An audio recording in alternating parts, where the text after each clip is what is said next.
une apparition sur scène remarquée. Vendredi 12 mars 2021, de nombreuses stars du cinéma se sont rendues à l'Olympia à l'occasion de la 46e édition des Césars. Alors que les salles de cinéma et les théâtres sont fermés depuis de nombreux mois, Corinne Massiero a profité de son passage sur scène afin de remettre le prix du meilleur costume pour faire passer un message au gouvernement. Sur scène, la star de la série Capitaine Marlowe est ainsi apparue pieds nus, vêtue d'un costume d'âne, des tampons aux oreilles et le corps taché de faux sang. Face à Marina Foïs, la maîtresse de cérémonie, Corinne Massiero a déclaré « Je voulais la robe Catherine Deneuve dans peau d'âne. On m'a dit, non, si est trop cher, si est pas essentiel ». Expliquant s'être rendu au théâtre de l'Odéon où des manifestants s'élèvent contre les restrictions imposées au monde de la culture, afin de trouver un costume, la comédienne a expliqué « Les copains qui l'occupent m'ont dit, t'as qu'à prendre ça. Point, si est trop trash? Trop sanglant?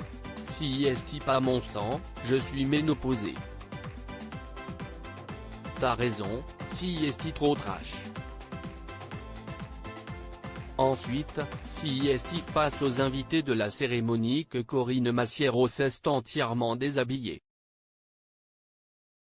Sur sa poitrine, on pouvait ainsi voir qu'il était écrit « Nos cultures, nos futurs ». Dans son dos, un message adressé à Jean Castex, « Rends-nous l'art, Jean » alors que Marina Foïs lui a dit « À bientôt ». Si est avant de quitter la scène que Corinne Massiero a répondu, peut-être pas l'année prochaine.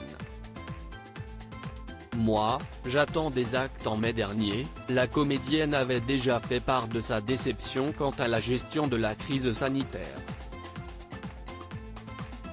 Au micro de RTL, elle avait ainsi confié « Je n'écoute pas les serpents, car il faut faire attention à ne pas se faire envenimer.